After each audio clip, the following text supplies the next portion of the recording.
A lot of people ask, can I get an annulment?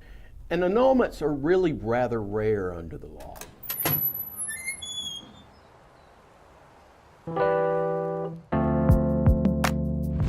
An annulment often sounds attractive to people because it's viewed as a shortcut. You don't have to wait a year to proceed on that. Now that's different than the absolute divorce. The absolute divorce that you hear a lot about, you've got to be physically separated for a year. So a lot of people want to skip that year, and you really can't unless you qualify for an annulment. And those situations are very limited. Annulments only occur in very, very limited situations. One of the parties is impotent. The parties couldn't consummate the marriage. The parties were underage.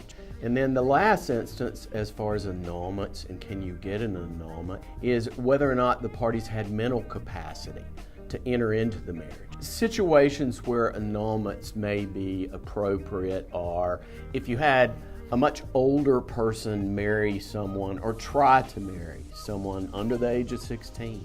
That marriage could be annulled. If you get a situation where you have someone that is mentally impaired and they really didn't understand what they were getting themselves into, then that's an appropriate situation for an annulment. The other situation of annulments are if sexually someone is impotent. You get married and you find out you cannot have intercourse. That is grounds for an annulment. So you can see under those very limited circumstances, annulments very rarely apply.